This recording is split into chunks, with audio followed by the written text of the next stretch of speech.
On November 20th, during Evensong, a junior research fellow preached a sermon based on this painting and others, saying that Jesus was transgender. He pointed to this painting that was a couple of centuries old and saying since this blood from the wound flows down into Jesus' lower area and it's not explicitly male in the painting, that's an example of how people have thought of Jesus as transgender throughout the centuries.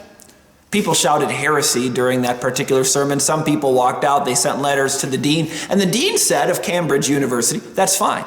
This guy can preach this at Trinity College because we're not here to criticize other views. We're supposed to open understanding in a way that's going to bless us all. Now, I'm not a junior research fellow, but I thought a research fellow is supposed to research.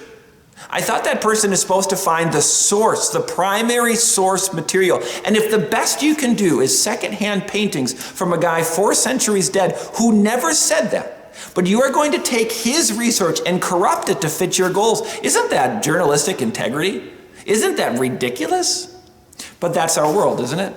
Our world is, I'm going to take my own morals and values and I'm going to supersede them on another person's work, even though they didn't say that, even though they didn't want that. If I can't find what I want in the Bible, I'm going to reach for a painting and preach on it as if that makes me a good preacher.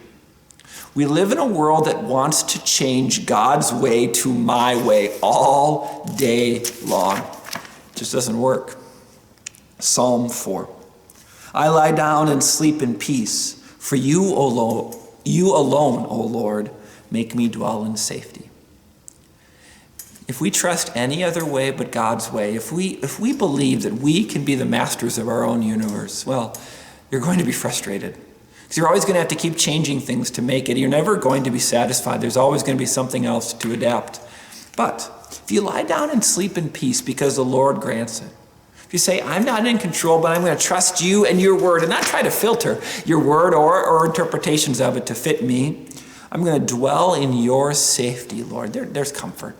We live in a world where this is what people are comfortable preaching. 5 years from now, who knows what it's going to be. We've seen the arc in the way people are reinterpreting everything to fit their goals. What's our solution? The Lord's comfort. The Lord's peace, the Lord's safety. We can't trust preachers or institutions, even one as distinguished as Cambridge University. No, instead we trust the same word and the same God that has gotten Christians who painted pictures of Christ 4 centuries earlier, and Christians today through anything. He will provide, and he will give us safety.